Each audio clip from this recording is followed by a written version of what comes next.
بھلائی کے لیے کان ہیں. یؤمنو باللہ و یؤمنو للمؤمنین. آپ صلی اللہ علیہ وسلم ایمان اللہ پر رکھتے ہیں اور مؤمنین کی بات آپ صلی اللہ علیہ وسلم تسلیم کرتے ہیں اس لیے کہ ان کی باتیں سچی ہیں. والذین آمنوا منکم. اگر تم میں سے کوئی ایمان لائے تو اس کے ساتھ بھی وہی معاملہ ہوگا. لیکن حضور اکرم صلی اللہ علیہ وسلم خوب جانتے تھے ان منافقین کی جو صفت بد تھی وہ یہ تھی.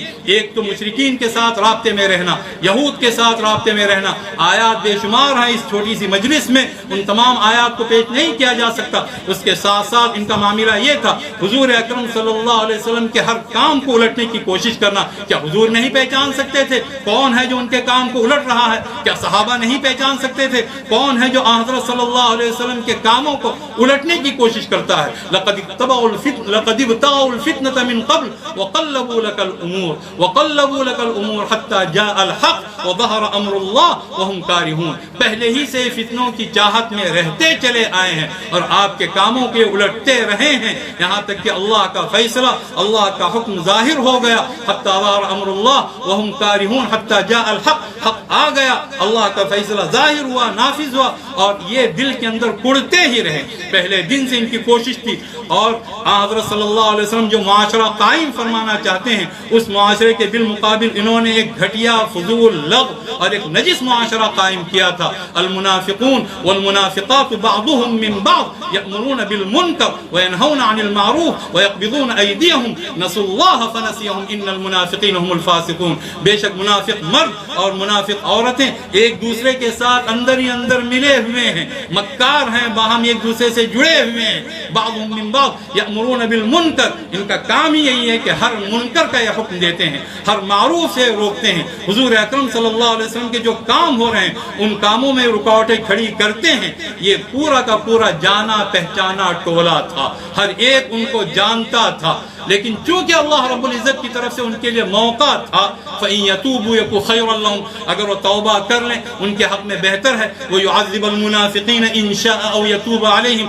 اللہ اگر چاہے تو ان منافقین کو عذاب دے دے, یعنی کہ نفاق ہی میں ان کو مروا دے, یا اللہ تعالیٰ ان پر مہربانی کے ساتھ توجہ فرما کر ان کو ایمان کی توفیق دے دے. ان کے لیے ایک چانس تھا, اس بنیاد پر ان کے ساتھ رعایت کی جاتی تھی, ورنہ ہر ایک خوب جانتا تھا یأمرون بالمنکر وینہون عن المعروف ویقبضون ایدیہم. ہر بھلائی سے روکتے ہیں اور اپنے ہاتھوں کو, اپنی مٹھیوں کو بند رکھتے ہیں. ان المنافقین هم الفاسقون. یہ منافق حد طاعت سے نکلے ہوئے ہیں اور ایسے تمام منافقین کے لیے اللہ رب العزت نے وعید سنائی. وعد اللہ المنافقین والمنافقات والکفار نار جہنم خالدین فیہا. کہ اللہ رب العزت کی طرف سے وعدہ ہے, یعنی وعید ہے منافق مردوں کے لیے, منافق عورتوں کے لیے اور کفار کے لیے کہ اللہ تعالیٰ ان کو جہنم میں جھونک دے گا اور وہی ان کے لیے کافی ہے. اسی میں وہ بہت بدترین ٹھکانہ ہے, اس میں وہ جھونک دیے جائیں گے.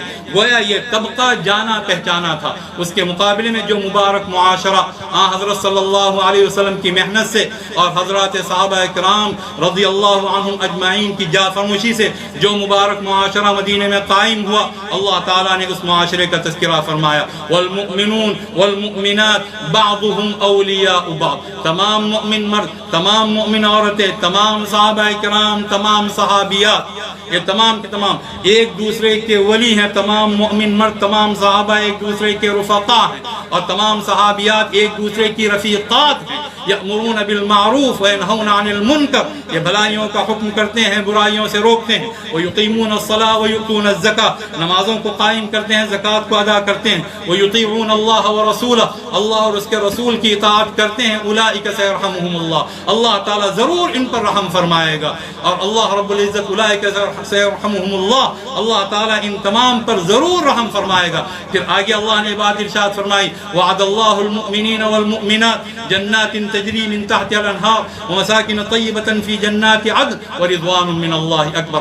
ایسے تمام مؤمنین سے, ایسے تمام صحابہ سے, ایسی تمام مؤمنات سے, ایسی تمام صحابیات سے اللہ کا وعدہ یہ ہے اللہ تعالیٰ ان کو ایسی جنتوں میں داخل کرے گا جس کے نیچے سے نہریں ہمیشہ رواں دواں رہیں گی. صاف ستھرے مکانات میں وہ داخل ہوں گے, وہ ان کے حوالے کر دیے جائیں گے. اور اللہ کی رضامندی سب سے بڑی چیز ہے اور وہ سب سے بڑی چیز اللہ تعالیٰ نے دنیا میں ان کو عطا فرمائی. فرمائی لقد رضی اللہ عن المؤمنین اذ یبایعونک تحت الشجرہ والسابقون الاولون من المہاجرین والانصار والذین اتبعوهم بإحسان رضی اللہ عنہم ورضوا عنہ وأعد لهم جنات تجری تحتها الانہار خالدین فیہا ابدا ذلک الفوز العظیم۔ اس سلسلے میں اس سے پہلے بھی گفتگو ہو چکی ہے، حضرات صحابہ کرام کا مقام کیا تھا، اللہ رب العزت نے ان کے ساتھ کس طرح کا معاملہ فرمایا، اللہ تعالیٰ نے ان کے ساتھ فضل و احسان کا جو وعدہ فرمایا وہ وعدہ اللہ رب العزت ضرور پورا فرمائے گا۔ قرآن کریم میں رضی اللہ عنہم ورضوا عنہ کہا گیا۔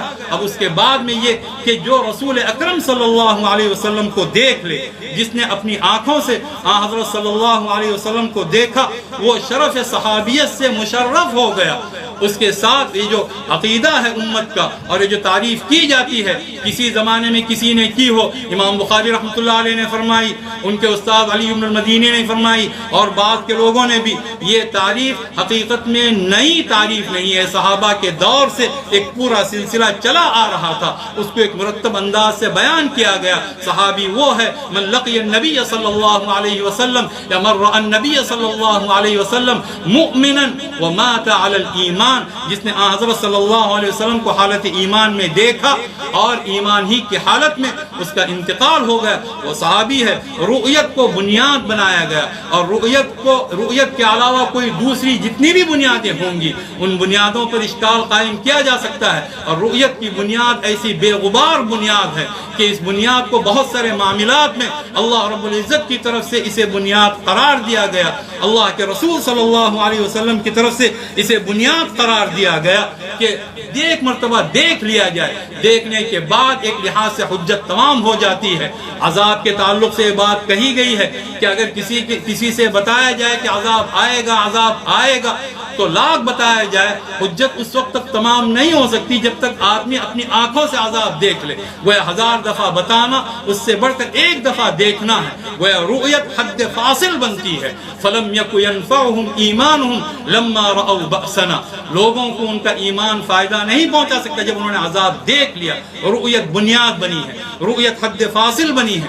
اللہ رب العزت نے اپنی رؤیت کے تعلق سے بھی حضرت موسیٰ علیہ السلام سے بات ارشاد فرمائی کہ ان سے کلام فرمایا اللہ تعالیٰ نے، وَكَلَّمَ اللَّهُ مُوسَىٰ تَكْلِيمًا، اللہ تعالیٰ نے حضرت موسیٰ علیہ السلام سے صاف کلام فرمایا۔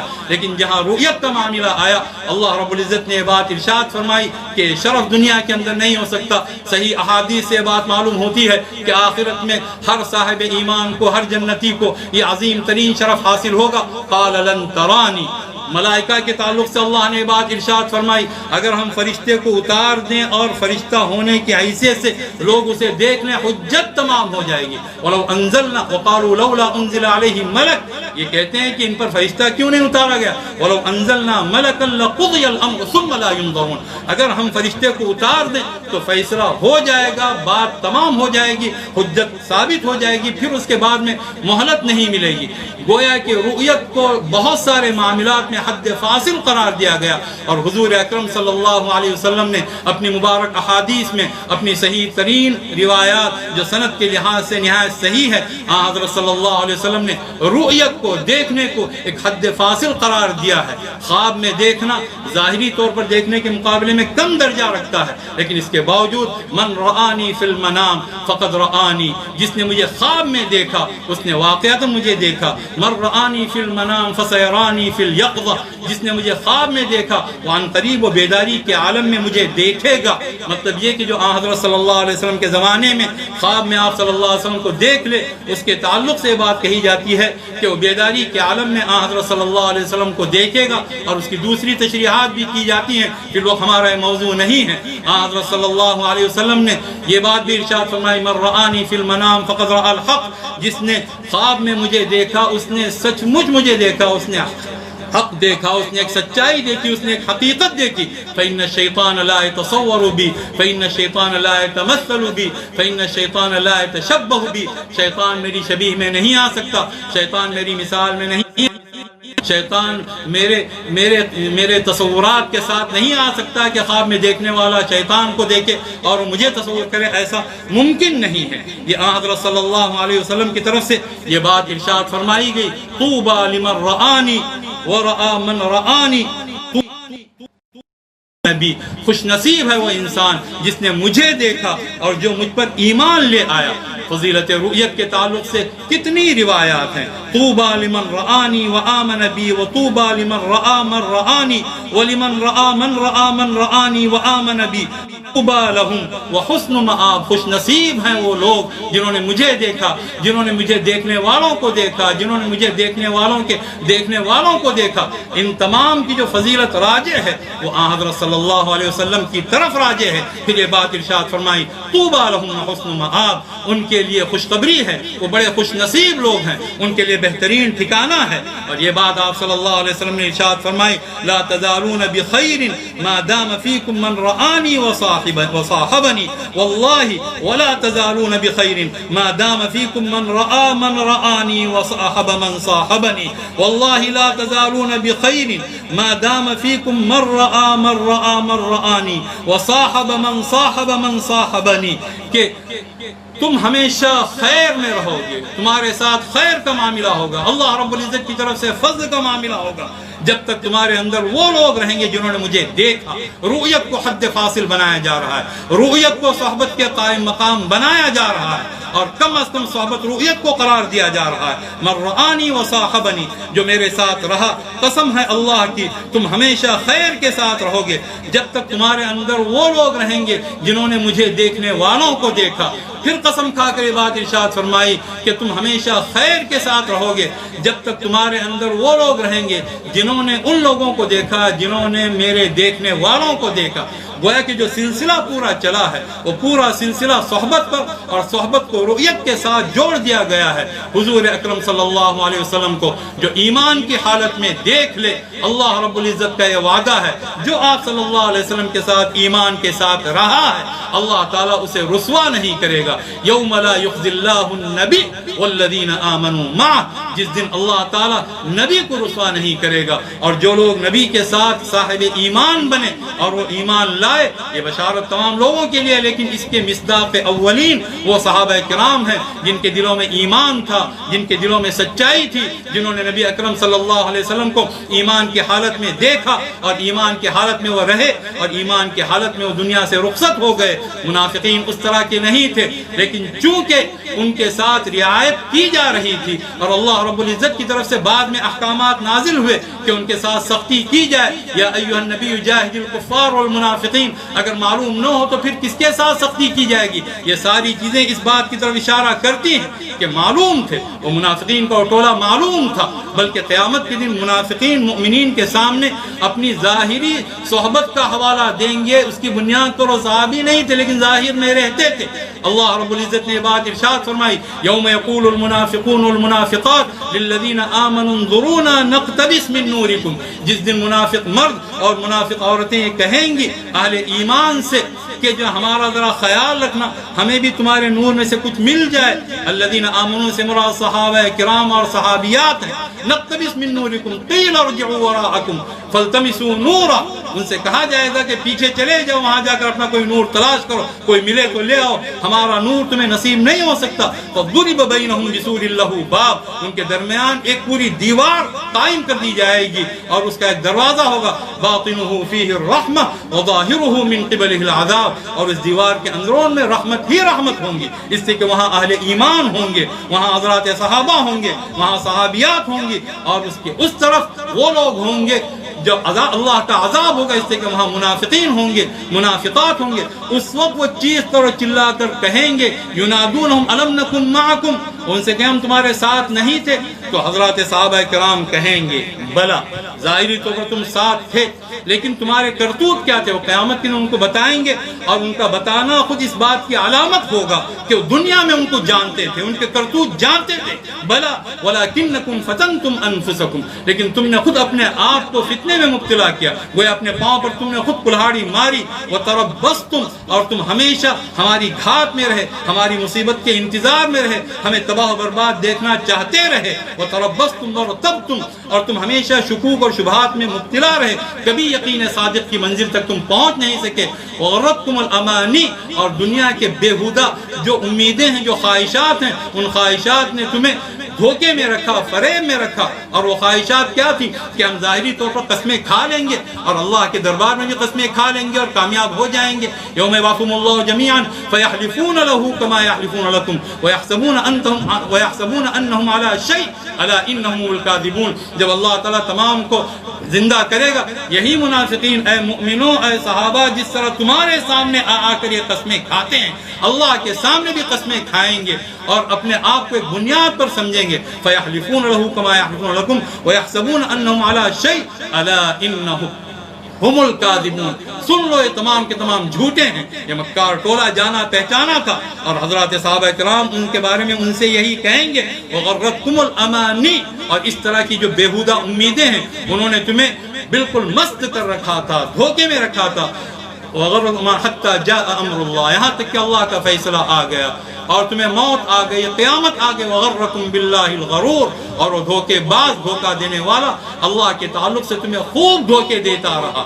نمازوں وہ ان المنافقین یخادعون اللہ وهو خادعهم، وہ اللہ کو دھوکہ دینے کی کوشش کرتے ہیں اور اللہ ان کو سبق سکھائے گا. تو یہ بات بالکل واضح ہے. حضرات صحابہ کرام وہ مقدس جماعت ہیں. حضرات انبیاء علیہ السلام کے بعد میں اس طرح کی مقدس جماعت کسی نے نہیں دیکھی، اور کوئی صحابی منافق نہیں تھا، اور منافقین کو منافقین سمجھا جاتا تھا. اور حضرات صحابہ کرام کے ذریعے سے وہ دین ہم تک پہنچا، ایمان پہنچا، قرآن پہنچا، رسول اکرم صلی اللہ علیہ وسلم کی سنت پہنچی. ان کے ساتھ احترام کا معاملہ، ان کے ساتھ اکرام کا معاملہ، ان کے ساتھ سچی محبت کا معاملہ. حضرات انصار کے تعلق سے وہ فضائل، حضرات مہاجرین کے تعلق سے فضائل، حضرات صحابہ کے تعلق سے فضائل قرآن کریم میں وارد ہوئے ہیں، احادیث مبارکہ میں وارد ہوئے ہیں. لا يحبهم الا مؤمن ولا يبغضهم الا منافق. وہ خود نفاق اور ایمان کی پہچان تھے، تو کیا وہ منافقین کو نہیں جان سکتے تھے کہ ان سے محبت کرنے والا مؤمن ہے اور ان سے نفرت کرنے والا منافق ہے؟ اللہ نے خود صحابہ کو ایمان و نفاق کے درمیان ایک پہچان بنایا تھا کہ ان کے ساتھ جو محبت رکھتا ہے وہ ایمان والا ہے، اور خدا نخواستہ ان کے ساتھ اگر کوئی نفرت کا معاملہ رکھتا ہے وہ گویا منافق ہے، اس کے اندر ایمان پایا نہیں جا رہا ہے. ایک صاف ستھری زندگی بسر کرنے کی کوشش کی جائے.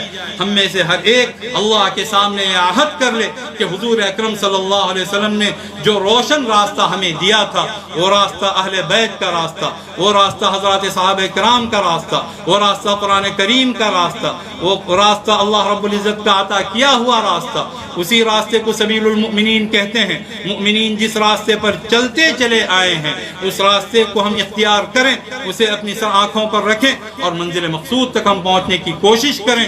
ہر معاملے میں ہم یہ دیکھیں گے کہ حضرات اہل بیت کا طریقہ کیا تھا، حضرات صحابہ کرام کا طریقہ کیا تھا. ان کے طریقے کو رسول اکرم صلی اللہ علیہ وسلم نے حجت قرار دیا ہے. ان کے طریقے کے ذریعے ہی سے رسول اکرم صلی اللہ علیہ وسلم کا طریقہ سمجھا جا سکتا ہے، ورنہ ممکن نہیں کہ کوئی انسان سمجھ سکے یا سمجھنے کا دعویٰ کرے. اگر کوئی دعویٰ کرتا ہے وہ اپنے دعوے میں جھوٹا قرار دیا جائے گا. اس امت میں کئی فرقے ہوں گے، 73 فرقے ہوں گے. حضرت صلی اللہ علیہ وسلم نے بات ارشاد فرمائی ایک فرقہ جنت میں جائے گا. ممکن ہے وہ ایک فرقہ باقی 72 فرقوں سے بھی بڑھ کر تعداد رکھتا ہو، بہت ممکن ہے، اور بظاہر یہی لگ بھی رہا ہے. اتبعوا السواد الاعظم کہا گیا ہے، لا تتبعوا امتی علی ضلالہ فرمایا گیا ہے. جو سواد اعظم ہے ان کا اتباع کیا جائے. میری امت کبھی گمراہی پر اتفاق نہیں کر سکتی، کبھی جمع نہیں ہو سکتی، یہ بات کہی گئی ہے. پھر حضرت صلی اللہ علیہ وسلم سے پوچھا گیا وہ فرقہ کون سا ہے، وہ طبقہ مبارک طبقہ کون سا ہے جو جنت میں جائے گا؟ ما انا علیہ واصحابی، ما انا علیہ واصحابی. یہ وہ طبقہ ہوگا، یہ وہ لوگ ہوں گے جس پر میں ہوں اور میرے صحابہ جس پر ہیں. صحابہ کرام کے راستے کو دیکھ کر حضور کا راستہ سمجھا جائے گا، اور حضور کے راستے کے ذریعے سے اللہ رب العزت کی طاعت تک، اللہ رب العزت کی مرضی تک پہنچا جائے گا. اسی چیز کا نام سبیل المؤمنین ہے. ہر معاملے میں اگر ہمیں یہ دیکھنا ہے کہ کون سی چیز درست ہے، کون سی چیز نادرست ہے، پہلے مرحلے میں یہ دیکھا جائے عام اہل ایمان میں جو فقہاء ہیں، جو محدثین ہیں، جو حضرات صحابہ کرام ہیں سب سے پہلے نمبر پر، تابعین عظام، تبع تابعین عظام، ان کے بعد میں جو ایک پورا سلسلہ ہے جسے ہم جمہور امت کہتے ہیں، جن کو ہم سواد اعظم کہتے ہیں، جن کو ہم امت کا خلاصہ کہتے ہیں، جن کو ہم پوری امت کی بنیاد کہتے ہیں، ان کا کیا طریقہ ہے؟ اسے سبیل المؤمنین کہا جاتا ہے۔ اس راستے انسان اختیار کرے گا، خدا کے رسول کے راستے تک پہنچنا اس کے لیے آسان، اور خدا کے رسول کے راستے کو اختیار کرنا اللہ رب العزت کے راستے کو اختیار کرنا ہے۔ وَمَن يُشَاقِقِ الرَّسُولَ مِن بَعْدِ مَا تَبَيَّنَ لَهُ الْهُدَى وَيَتَّبِعْ غَيْرَ سَبِيلِ الْمُؤْمِنِينَ کہا گیا ہے۔ جو رسول کے ساتھ مخالفت کرتا ہے جبکہ ہدایت واضح ہو گئی، اور مؤمنین سے ہٹ کر دوسرے راستے کو اختیار کرتا ہے، غیر سبیل الرسول نہیں کہا گیا، وہاں رسول کی جگہ پر المؤمنین کو لایا گیا۔ مؤمنین کا جو راستہ ہے اس راستے کو جو اختیار کرے گا، اور جو رسول کے ساتھ دشمنی کرے گا اور مؤمنین سے ہٹ کر دوسرے راستے کو اختیار کرے گا، نُوَلِّهِ مَا تَوَلَّى، ہم اس کے سر وہی چیز مڑ دیں گے جو اس نے خود اپنے سر لا دی ہے، وَنُصْلِهِ جہنم، اسے ہم جہنم میں جھونک دیں گے، وَسَاءَتْ مَصِيرًا، اور جہنم بہت ہی بدترین ٹھکانہ ہے۔ اهدنا الصراط المستقیم کہا گیا، اور اس کے مان بعد یہ کہا گیا صراط الذین انعمت علیہم غیر المغضوب علیہم ولا الضالین، اور اسی دعا پر ہم اپنی یہ بات مکمل کرتے ہیں۔ اور بعض جو مزید اور چیزیں ہیں انشاءاللہ کبھی موقع ملا تو کسی اور مجلس میں اسے بیان کریں گے، لیکن یہاں عظمت صحابہ اور محبت اہل بیت کے تعلق سے ہم اسی بات پر اختتام کرتے ہیں، قرآن کریم کی اس مبارک دعا پر، جو مبارک دعا شب و روز ہر نماز میں ہر رکعت میں پڑھی جاتی ہے، سنی جاتی ہے، سنائی جاتی ہے کہ ہم اللہ اے پروردگار عالم ہمیں سیدھے راستے پر چلا، ان لوگوں کے راستے پر جن پر تیرا انعام ہوا۔ تمام صحابہ کرام منعم علیہم تھے، تمام اہل بیت اعظام منعم علیہم تھے۔ ہم اللہ سے بھیک مانگتے ہیں کہ اللہ تعالیٰ وہ سچا راستہ ہمیں عطا فرمائے، اور اللہ رب العزت کے فضل سے وہ راستہ ہمیں ملا ہوا ہے۔ ہم اللہ سے دعا کرتے ہیں کہ اللہ تعالیٰ اسی راستے پر ہمیں چلائے، اسی راستے پر ہمیں زندہ رکھے، اور اسی راستے پر ہماری موت آئے، ہمیں آباد رکھے، ہمیں شاد رکھے، ہمیں منزل مقصود تک پہنچا دے۔ صراط الذین انعمت علیہم، ان لوگوں کا راستہ پروردگار عالم ہمیں نصیب فرما جن پر تیرا انعام ہوا ہے، جن پر تیرا غضب نہیں ہوا، جو گمراہ نہیں ہوئے۔ یہود گمراہ ہوئے، انہوں نے انبیاء کے راستے کو چھوڑ دیا۔ نصارہ گمراہ ہوئے، انہوں نے معلوم کرنے کی کوشش ہی نہیں کی۔ ایک جہالت کی بنیاد پر گمراہ ہوا، دوسرا جاہلیت کی بنیاد پر گمراہ ہوا، ایک کے پاس صحیح علم نہیں تھا، دوسرے کے اندر ایک ضد پائی جاتی تھی، تعصب پایا جاتا تھا، تعصب کا خناس پایا جاتا تھا، دونوں برباد ہوئے۔ ہم اللہ سے علم صحیح بھی چاہتے ہیں، اللہ رب العزت سے ہم توفیق بھی چاہتے ہیں، اللہ رب العزت سے ہم سچا جذبہ بھی چاہتے ہیں، اور اللہ تعالیٰ نے جو واضح راستہ قرآن کریم کے ذریعے سے دیا، سنت رسول صلی اللہ علیہ وسلم کے ذریعے سے دیا، اور ان کے لیے افراد کے طور پر حضرات صحابہ کو نمونہ بنایا، حضرات اہل بیت کرام کو نمونہ بنایا، ہم اس راستے کو اختیار کریں گے۔ ہم اللہ کے سامنے عہد کرتے ہیں اور اللہ سے دعا بھی کرتے ہیں کہ اللہ رب العزت ہمیں اسی سیدھے راستے پر چلائے، اور ہم میں سے ہر ایک کو اللہ تعالیٰ منزل مقصود تک پہنچائے، ہر قسم کے انحراف سے اللہ تعالیٰ ہم میں سے ہر ایک کی حفاظت فرمائے، ایک صاف ستھری سچی زندگی ہم تمام کو نصیب فرمائے، اور وہ شریعت، وہ روشن شریعت جو ہمارے اور آپ کے آقا حضرت محمد مصطفیٰ صلی اللہ علیہ وسلم چھوڑ گئے ہیں، اس شریعت پر علماً، عملاً، ظاہراً، باطناً، عقیدتاً، ہر اعتبار سے عمل کرنے کی اور چلنے کی اللہ تعالیٰ ہم تمام کو، کہنے والے کو، سننے والوں کو، دیکھنے والوں کو، ہر فرد بشر کو اللہ رب العزت توفیق عطا فرمائے۔ وآخر دعوانا ان الحمد للہ رب العالمین۔